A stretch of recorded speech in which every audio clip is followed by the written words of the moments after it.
Hi everyone, my name is Saina Salamati. I am one of the Cybedo student mentors, and I'll be presenting this lesson today. So let's dive right in. As you can see, this lesson covers how psychological research can be used to study distracted driving. I will now play a video from the National Safety Council.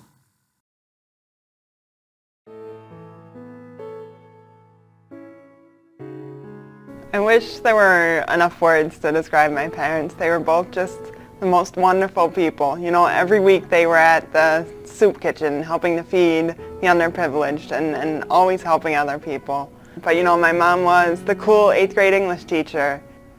Anytime I'm home, my neighbors always say they just don't know what to do, that anytime they needed a lawnmower fixed or a new well dug or their shutters painted, just absolutely everything. My dad was always just could not say no and helped everyone he could help.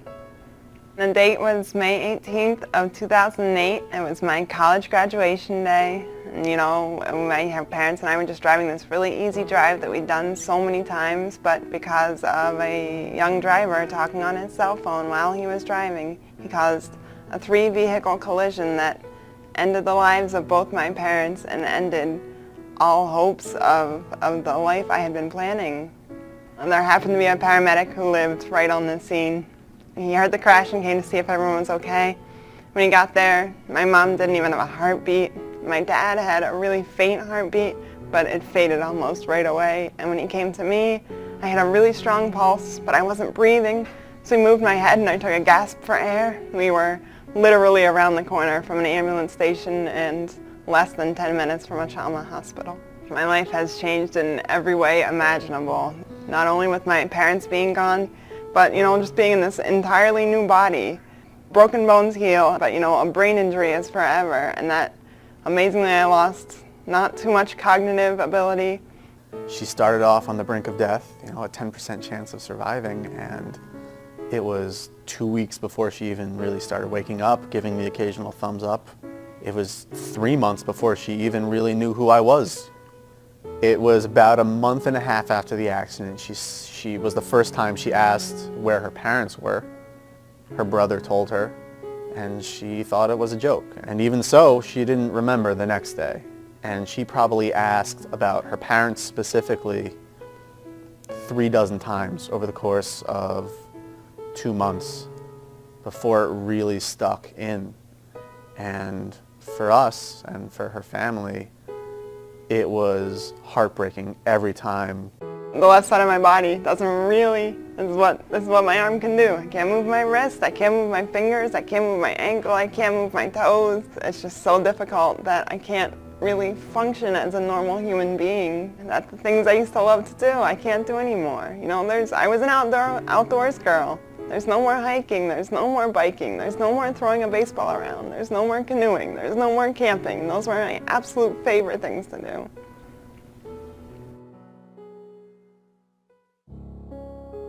Kelsey was a beautiful young lady. She was in Palms, she liked to dance. She loved hanging out with her twin sister.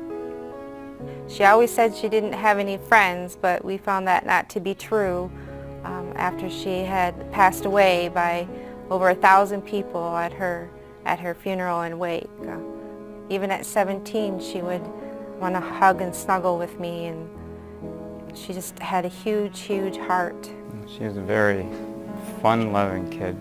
She was always cracking jokes and laughing at everything I said. She loved to play jokes on me as well, and I think especially me. She was always leaving me notes. Dad, love you, I was here.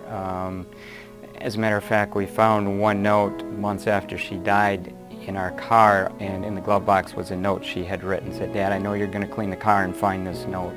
And just funny things like that all the time we would find that she would leave. It was January 24th, 2010 at 3:37 in the afternoon.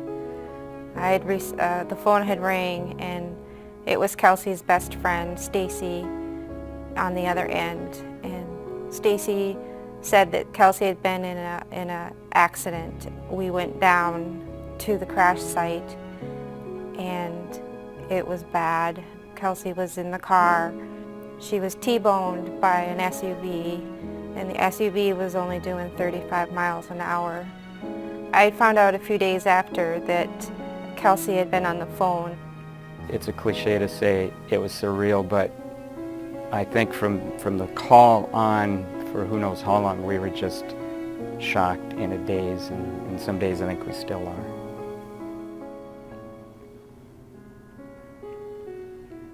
Focus Driven in its simplest terms is essentially the Mothers Against Drunk Driving on today's cell-infested roads. And we're just doing our best to get legislation passed, to reach out to families who have lost loved ones and help them find a place to mourn the loss of their loved ones.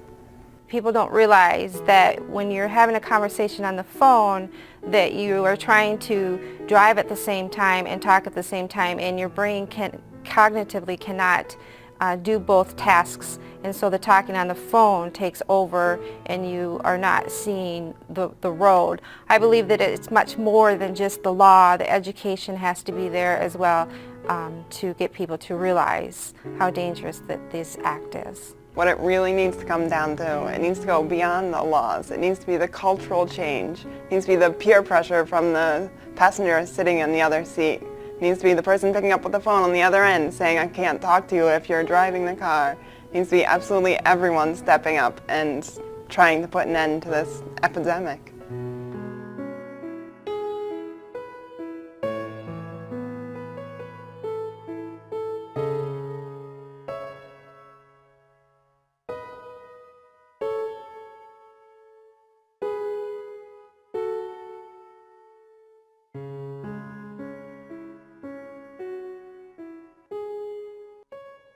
It's important to remember that in the case of distracted driving, education is needed and not just new laws.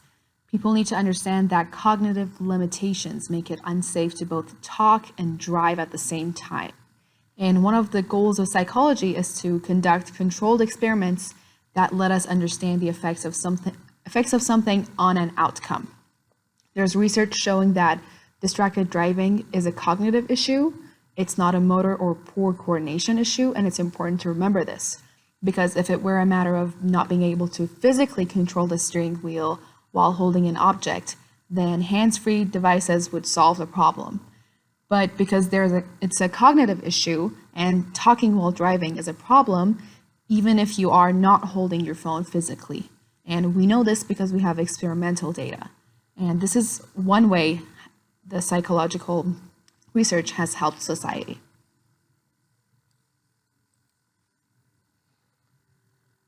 Psychological researchers have done studies on distractions that correlation research is valuable, but it fails to conclude how cell phone use causes the accident.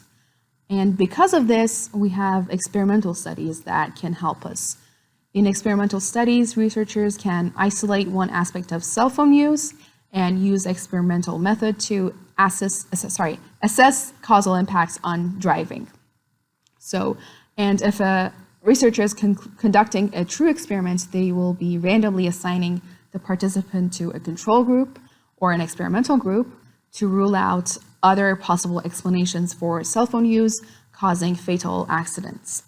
And the experimental group is going to be the group that's going to be receiving the manipulated independent variable. Okay, now you will have the chance to read through an experiment that you've been given a handout on, and you will be answering some questions. So just try your best when you're answering these questions on this experiment, and then we will go over some of the lessons, some of the topics in this lesson. Okay, we are almost done. I just wanted to give you guys a quick review. First, I want to give you I want to tell you what the benefits of experimental studies are. In experimental studies, you can isolate one aspect of cell phone use to assess the impacts on driving. And in a true experiment, the independent variable, or we shorten it to IV, that is manipulated, and the participants are randomly assigned to either a control group or an experimental group. And in a correlational method, it's impossible to say that cell phone use is causing accidents. Let's look at some graphs together. In this figure, we see that in the driving simulation, when the driver was talking to the passenger that was in the car, they were able to successfully complete the navigation task, but when they were talking on a cell phone, then their performance dropped. And it shows it right here. The cell phone conversation, that one is at 60%, and passenger conversation, that one's at 100% of completing the navigation task. And in table 19, this is showing you some statistics, and let's just go through each of them together. For the first one, it says change in mean speed, meaning how fast they were going and how they would change their speed. It didn't really matter if the person who they were talking to, the driver was talking to, was in the car or on a cell phone, because right here it says that the p-value is non-significant. And if we're moving on to the second one, the change in mean following distance, meaning how much distance there was between the car that they were in and the car in front of them. Over here, we see that the p-value is less than 0.5. And what this means is that if the researchers were to repeat the study, there's a 95% chance that they will receive the same results. And when the passenger was in the car and talking to the driver, they had less of a distance between the cars, but when the driver was talking on a cell phone, then they increased their distance. And the last one, it shows the change in amount of lane deviation. And if the driver was talking to someone the driver was talking to someone over the phone, then they were more likely to deviate. And we know this because, again, the p-value is less than 0.05%, and this means that the results are significant. When your p-value is larger than 0.05%, then your results are less reliable, and when it's NS or non-significant, it means that it is non-significant. And now would be a good time to ask yourself some questions. When you're looking at this particular part of the table, when someone is on a phone, there's a longer following distance. And is that a good thing, or does this mean that, is this evidence that when a person is on their phone, they're less attentive? And how does this affect the flow of traffic? And how would you explain shorter following traffic for a person who's talking to a passenger that's in the car? Also, is texting while driving different from conversing on a cell phone while driving? And to answer that question, an ideal experimental study could be designed to address this question. And the importance of experimental studies is that they help us understand cause and effect relationships. And you can even ask yourself this question: how can experimental studies help us understand patterns of relationships that are observed in data and inform public policy in the end? And with all of that said, this ends lesson 1. I hope you enjoyed it. Your next lesson is going to be lesson 2, and it's going to be on research on personality. And as a part of lesson 2, you're going to be taking a short personality test, which I think it should be fun. All right, have a good day and take care.